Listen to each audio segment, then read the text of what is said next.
Hello dear student, आज की इस वीडियो में मैं बात करने वाला हूं ऑक्सीजन की।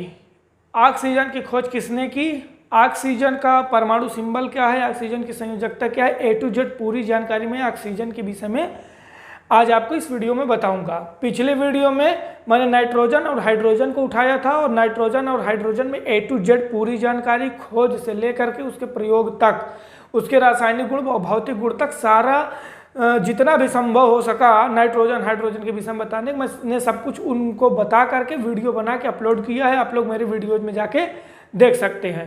प्रयास करूंगा कि मैं 118 तत्व जो हैं सारे के सारे तत्वों पर वीडियो बनाऊं और उनकी विशेष जानकारी आप तक पहुंचाने का प्रयास करूं।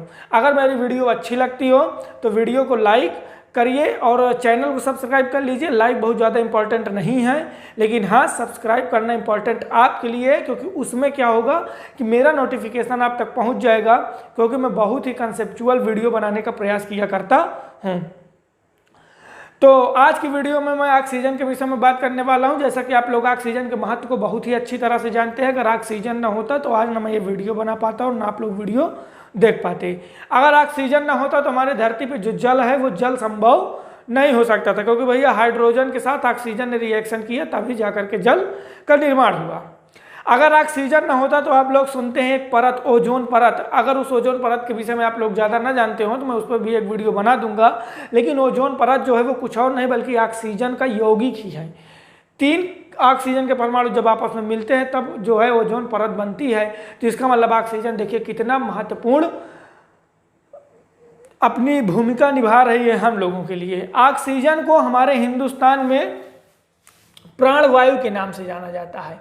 एक ऐसी वायु जो हमारे प्राण के लिए बहुत ही आवश्यक होता है। ऑक्सीजन हमको मिलती कहाँ है, तो ऑक्सीजन हमको पेड़ पौधों से मिलती है, और सारे पेड़ पौधों से नहीं, कुछ ऐसे भी पेड़ पौधे हैं जो कि कार्बन डाइऑक्साइड बाहर देते हैं।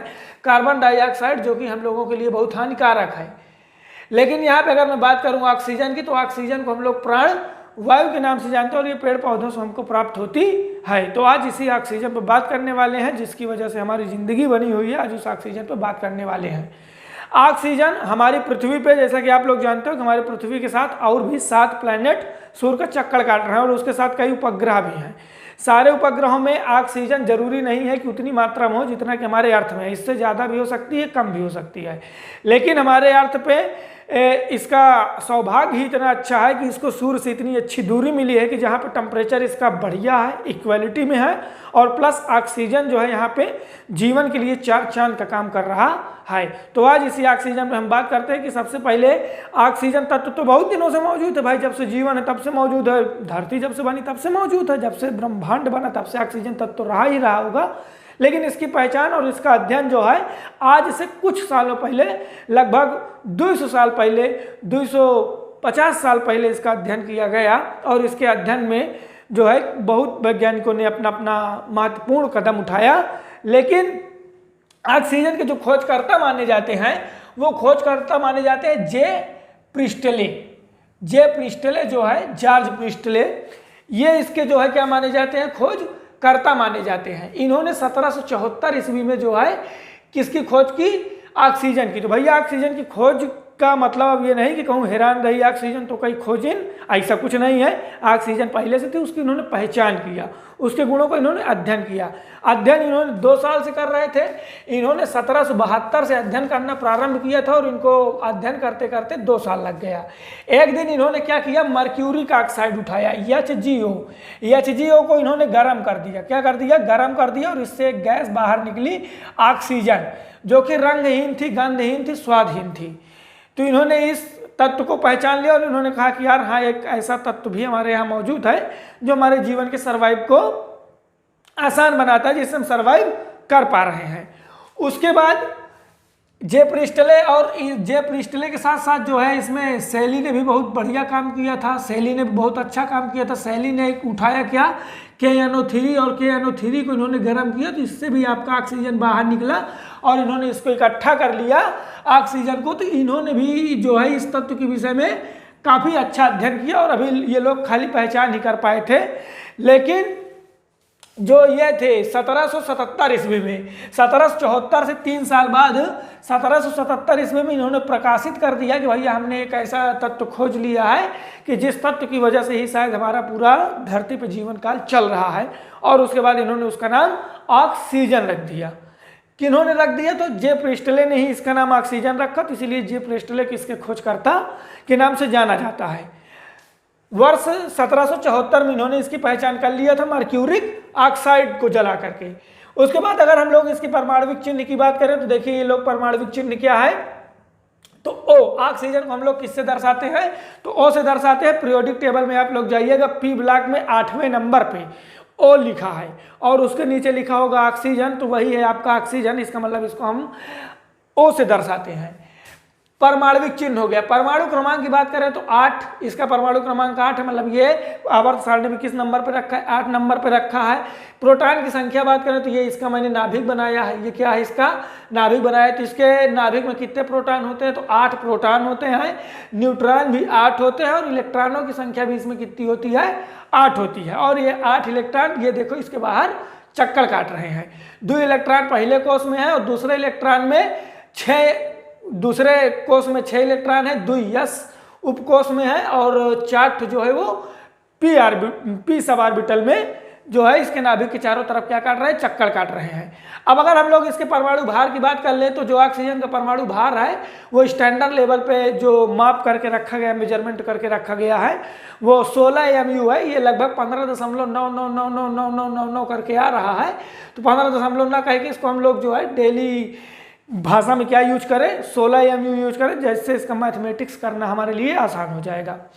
अगर अब हम लोग इसके आणविक यौगिक की बात करें, ये यहाँ पे मैंने लिखा है आणविक यौगिक, तो इसका आणविक यौगिक O2 होता है। इससे क्या मतलब है कि मतलब अगर ऑक्सीजन के 2 परमाणु आपस में मिल जाते हैं तो ऑक्सीजन के 2 परमाणु आपस में मिलकर उसके एक अणु का निर्माण करते हैं, तो इसका आणविक सूत्र क्या हो जाएगा? O2 इसका आणविक सूत्र होता है। इसका भौतिक गुण हम लोग देखें तो भैया जब ये लोग खोज कर रहे थे तो ना इनको उसमें किसी प्रकार की सुगंध आई, ना किसी प्रकार का उसमें रंग था और टेस्ट में ना तो किसी प्रकार का स्वाद था। खाली एक विशेष फीलिंग थी कि हाँ यार अगर हम मर्क्यूरिक ऑक्साइड को जला रहे हैं तो मर्क्यूरिक ऑक्साइड जब जल रहा है तो उससे बाहर एक गैस बाहर निकल रही है ना। अब हम उसको देख नहीं सकते तो कैसे पहचान सकते हैं? तो इसको पहचानने के लिए बहुत सिंपल है कि एक किसी छोटे से पंखियाँ जिसमें लगी हो उस तरह के पंखे को आप लगा दीजिए। कागज़ का ही हम लोग बना के पहले उड़ाते थे, उसी तरह कुछ लगा दिए अगर जिस बर्तन से वो निकल रहा है उसके जस्ट ऊपर मुंह के, तो जैसे वो निकलेगा तो उस पंखे को वो नचाने लगेगा, तो हमको तो पता चल जाएगा भाई नीचे से कुछ निकल रहा है और बस हमने उसका नाम दे दिया ऑक्सीजन। इसकी अवस्था की बात करें तो हमारे धरती पे इसकी अवस्था गैस अवस्था है। अब मान लो कि जैसे ये मान लो अगर जुपिटर पे हो है ना, तो जुपिटर बहुत ठंडा एरिया में है, तो हो सकता है कि वहाँ अगर ऑक्सीजन होगा तो पक्का वहाँ ठोस के फॉर्म में होगा। अब मान लीजिए अगर यहाँ पे हमारे धरती पे तो ये गैस ही है ना। अब मान लीजिए लिक्विड फॉर्म कहाँ मिल सकता है? तो मान लीजिए अगर मंगल पे ऑक्सीजन हो या मंगल पे ना होकर के मंगल से पीछे तो वही जुपिटर है, तो वहाँ हो सकता है कि लिक्विड फॉर्म में हो सकते हैं। लेकिन हमारे धरती पे इसकी अवस्था क्या है? गैसियस अवस्था। इसका क्वथनांक हमारी धरती पे क्या है? तो -182 डिग्री सेल्सियस। देखो कितना कम टेम्परेचर करेंगे तो इसी कम टेम्परेचर पे इसका क्वथनांक हो जाएगा, मतलब उबलने लगेगा। भैया क्वथनांक का मतलब क्या होता है कि वह टेम्परेचर जिस टेम्परेचर पे कोई चीज़ उबलता है, जिस टेम्परेचर पे कोई चीज़ उबलता है वही टेम्परेचर का अंक उसका क्वथनांक कहलाता है। तो इसका क्वथनांक -182 डिग्री सेल्सियस है। मतलब कि अगर ये लिक्विड फॉर्म में हो तो अगर हम -182 डिग्री सेल्सियस का टेम्परेचर में इसको रखेंगे तब भी यह उबलने लगेगा। और हमारे यहाँ तो 25 डिग्री सेल्सियस नॉर्मल टेम्परेचर है ना। इसका गलनांक कितना है? मान लो अगर ये ठोस फॉर्म में है, इसका बर्फ हमको मिल जाए ऑक्सीजन का, तो इसका गलनांक कितना है? तो इसका गलनांक -278 डिग्री सेल्सियस, मतलब -278 डिग्री सेल्सियस में पिघलना स्टार्ट हो जाएगा। इसका मतलब ये है कि भैया -200 से लेकर के जो है आपका यहाँ -182 ले ले, -182 से लेके -278 के बीच तक ये लिक्विड फॉर्म में रहेगा। अब इतना कम टेम्परेचर जिस भी प्लेनेट में होगा उस प्लेनेट में ये पक्का जो है किस फॉर्म में होगा? आपका लिक्विड फॉर्म में होगा। किस फॉर्म में होगा? लिक्विड फॉर्म में होगा। अगर अब इससे भी कम टेम्परेचर है तो वहाँ पे ये सॉलिड फॉर्म में होगा। किस फॉर्म में होगा? सॉलिड, मतलब इसका वहाँ पे बर्फ होगा। है ना। और हम कुछ चीजें देख लें, ध्वनि की गति, अगर इसके हम वायुमंडल की बात करें, अगर मान लीजिए केवल ऑक्सीजन ही हो जाए, जैसे मैं कमरे में हूँ, अब इस कमरे में केवल ऑक्सीजन भर दूँ और यहाँ मैं बोलूँगा, तो मेरी जो ध्वनि की वेलोसिटी होगी, जो गति होगी, जो मेरा ध्वनि मोशन करेगा, तो उसकी स्पीड क्या होगी, 330 मीटर पर सेकेंड। मतलब कि अगर ऑक्सीजन का ही वातावरण मिल जाए ध्वनि को, तो उसमें 1 सेकेंड में जो है ऑक्सीजन के माध्यम में हमारी जो ध्वनि है वह 330 मीटर पर सेकंड की वेलोसिटी से चलती है। अगर मैं इसके इलेक्ट्रॉनिक विन्यास की बात करूं तो इसका इलेक्ट्रॉनिक विन्यास करना आसान है। हम यहीं पे आए, देखो यहाँ पे ये 1 यस है, ये यस है ना भैया, पहला यस है, तो 1 यस 2 इलेक्ट्रॉन 2s2 2p4, तो इसका इलेक्ट्रॉनिक विन्यास 1s2 2s2 2p4। अगर हम अंतिम कक्षा में बात करें कि इसकी अंतिम कक्षा में कितने इलेक्ट्रॉन है, तो 2 4 2 6। ये देखो यहाँ इसके इलेक्ट्रॉनिक विन्यास में भी कहे हैं 4 2 6, मतलब अष्टक नियम पूरा करने के लिए इसको कितने इलेक्ट्रॉन की आवश्यकता है, 2 इलेक्ट्रॉन की आवश्यकता है। तो ये किसी से 2 इलेक्ट्रॉन लेगा। अगर ये किसी से 2 इलेक्ट्रॉन लेगा तो इसकी संयोजकता क्या हो जाएगी, तो इसकी संयोजकता हो जाएगी -2। इसकी संयोजकता क्या हो जाएगी, -2। इसका मतलब ये हो गया कि भैया जो ऑक्सीजन है उसके अब कै ठो हाथ हो गए, 2 हाथ हो गए। अब ये किसी भी तत्व को कै ठो पकड़ सकता है, 2 पकड़ सकता है। जैसे हाइड्रोजन आता है तो इससे रिएक्शन करने तो H2O बनाता है, मतलब कि ऑक्सीजन की संयोजकता 2 है। एक ऑक्सीजन का हाइड्रोजन जोड़ लेगा, 2 हाइड्रोजन जोड़ लेगा, तो इस तरह कुछ स्ट्रक्चर करेगा तो आपका H2O बन जाता है। अब अगर हम बात करें वायुमंडल में इसकी मात्रा कितनी है, तो हमारे वायुमंडल में ऑक्सीजन है, देखो भूप्रपाल्टी में हमारे दूसरा नंबर सबसे अधिक तत्व कौन पाया जाता है, ऑक्सीजन। हमारे पूरे वायुमंडल में दूसरे नंबर पर सबसे ज्यादा गैस कौन पाई जाती है, आपकी ऑक्सीजन, क्योंकि नाइट्रोजन जो है वो 78% है। तो हमारे वायुमंडल में जो आपका ऑक्सीजन वो कै % है, 21% है। एक ध्यान देने वाली बात, बहुत बड़ा फैक्ट है, इसको आप लोग शॉर्ट वीडियो में देखते हो, लेकिन हम इसी लॉन्ग वीडियो में आपको बताते हैं।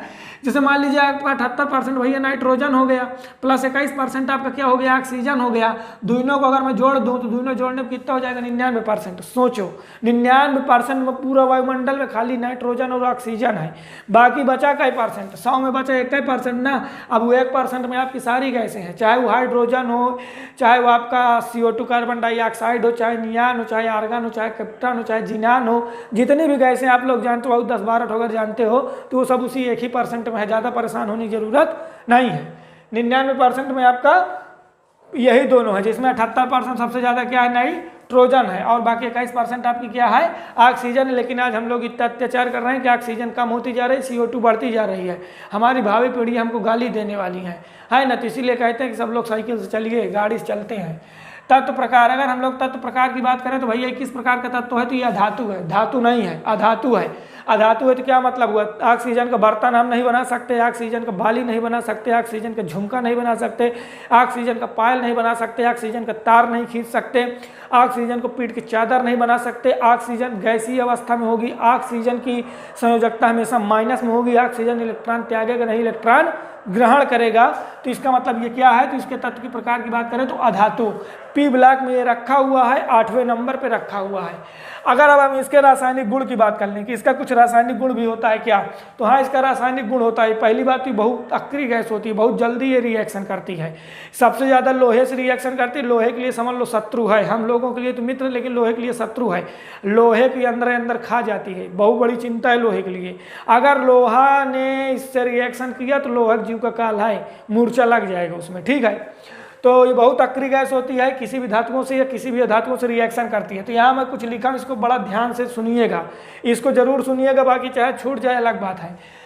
धातुओं से अभिक्रिया करके धात्विक ऑक्साइड बनाता है। क्या बनाता है, धात्विक ऑक्साइड। यहीं पे एक एग्जांपल आपको दे दूं, MgO, magnesium oxide, calcium oxide, iron oxide, copper oxide, scandium oxide, titanium oxide, potassium oxide, di potassium oxide, di sodium oxide, बहुत सारे तत्व जो है ये धातुओं से रिएक्शन करके ऑक्साइड उनका बनाती है। धातुओं का नाम ले लो, ऑक्सीजन जुड़ा है तो ऑक्साइड बोल दो, यौगिक का नाम भी आपका यहीं कंप्लीट। जैसे ये magnesium oxide, CuO, copper oxide, FeO, iron oxide है ना। मान लो यहाँ पे बन गया CaO, कैल्शियम ऑक्साइड। तो ऑक्सीजन से रिएक्शन करते हैं अगर धातु, तो उसी का ऑक्साइड बनता है। एक और यही बात पकड़ते चलिए, है ना। धात्विक ऑक्साइड क्षारीय यौगिक होता है। कैसा होता है, क्षारीय होता है। तो धात्विक ऑक्साइड को हम लोग एक नाम और दे सकते हैं, क्षारीय ऑक्साइड। क्या दे सकते हैं, क्षारीय ऑक्साइड। इसका मतलब जो धात्विक ऑक्साइड भैया, इसका स्वाद कैसा होगा, कड़वा होगा।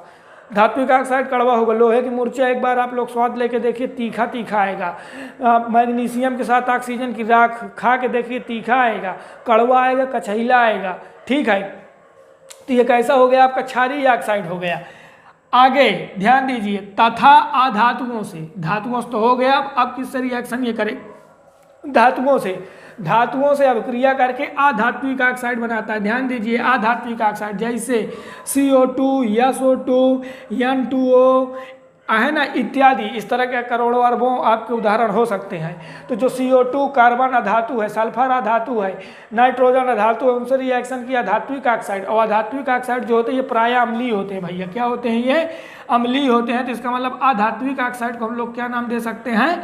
अम्लीय ऑक्साइड का नाम दे सकते हैं।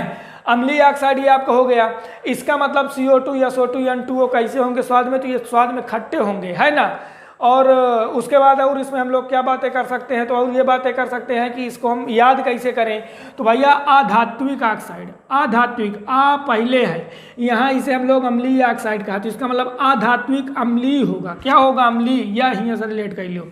अब बाकी बचा का धात्विक ऑक्साइड और क्षारीय कहना, तो धात्विक ऑक्साइड निरानिर क्षारीय होगा। ठीक है, आगे ओजोन का बनना सबसे मेन फैक्ट, बढ़िया हमारे धरती के लिए वरदान साबित है। समझ लो धरती के लिए ये जैसे कछुआ का एक वो होता है ना, ऊपर उसका कवर होता है, तो समझ लो धरती के लिए कछुआ की वही ऊपर वाले जो खपड़ी उसकी होती है, खपड़ी, वो उसी का काम करता है। पूरा गोल गोल एक लेयर बना है, हमसे लगभग ज़्यादा से ज़्यादा 15 किलोमीटर ऊपर पूरा एक लेयर गोल गोल बना है, वो ओजोन परत है। ओजोन परत कैसे बनती है? तो जब ऑक्सीजन के 1, 2, 3 परमाणु आपस में रिएक्शन करते हैं तो ओजोन यौगिक बनता है। और इस तरह के कई अणु इकट्ठा हो करके हमारे धरती को घेर रखे हैं। ओजोन परत की वजह से ही हमारे धरती में पैराबैंगनी किरणें नहीं आ पा रही हैं, जिससे हमारी धरती का टेम्परेचर नहीं बढ़ रहा है। हम लोग अच्छे से जीवन व्यतीत कर रहे हैं। लेकिन आज फ्रिज चलाते हैं, CFC गैस निकालते हैं, भट्ठा चलाते हैं, CO2 निकल रहा है, चरपहिया, दुपहिया, तमाम तरह देश की चीज़ें चला रहे हैं, भट्ठा चल रहा है, तमाम फैक्ट्रियाँ चल रही हैं, वायु प्रदूषण बढ़ रहा है, रॉकेट लॉन्च कर रहे हैं, ओजोन परत में हो रहा है छिद्र। और ओजोन परत जिस दिन हो गई नष्ट, समझिए हम लोग उस दिन भ्रष्ट। अब यहाँ पे मैं थोड़ा सा आप लोगों को और एक चीज़ बताते चलता हूँ। अगर ओजोन पे आपको वीडियो चाहिए तो आप लोग कमेंट जरूर करिएगा। ओजोन पर मैं बढ़िया वीडियो फुल जानकारी A to Z जानकारी दूंगा। लेकिन उससे पहले चैनल में तो सब्सक्राइब करिए, तभी तो नोटिफिकेशन जाएगा। आगे ध्यान दीजिएगा, H2O का निर्माण करना आग के जलने में सहायक। भैया H2O, अब यह 2 चीज़ यहाँ लिखा है, 2 पॉइंट, यह देखो 2 पॉइंट यहाँ लिखा है। एक मेन काम ऑक्सीजन के H2O का निर्माण करना, हाइड्रोजन से मिलकर ऑक्सीजन बनाता है। आज तभी प्रशांत महासागर, हिंद महासागर, अंटार्कटिक महासागर, आंतरिक महासागर भरे पड़े हैं, है ना। पूरे धरती का हम लोग जो है 3% पानी पीने में यूज करते हैं, 97% पानी का कोई मतलब ही नहीं है, वो सब खारा भरा पड़ा है। लेकिन फिर भी बेचारा बहुत मेहनत करता है ऑक्सीजन, और इतना पानी बना पाता है और हम लोगों को आज तक जिया रहा है।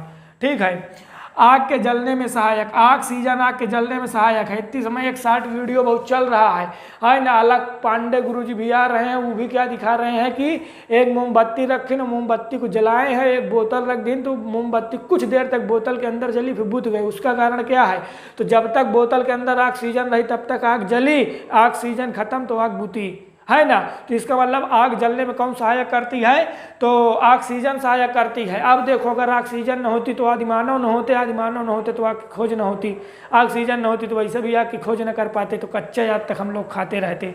पहली बात रहते ही कहाँ, है ना, ऑक्सीजन न होती। तो ये कुछ आपकी इतिहास के साथ ऑक्सीजन का पूरी जानकारी रही फुल। अगर वीडियो अच्छी लगी हो तो लाइक करिएगा, और जिस तरह की वीडियो आपको चाहिए कमेंट करिएगा। मैं आपको वीडियो देता रहूँगा, प्रयास करूँगा 118 तत्व के पूरा एक एक चीज़ मैं आप लोगों को बताऊँ। तो इस तरह के 118 वीडियो बनाने वाला हूँ, बढ़िया जो है आप लोगों तक नोटिफिकेशन पहुँचाऊँगा। बस सब्सक्राइब आप लोग करिए।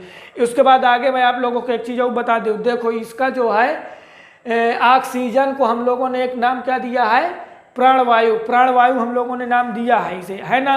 इसे जो है जारक, जारक भी कहा जाता है। जारक जो है आपका, ये फारसी भाषा में इसको जारक कहा जाता है ना। अब जारक का मतलब क्या है ये तो मैं भी थोड़ा बहुत नहीं जानता हूँ, मतलब जानता ही नहीं हूँ।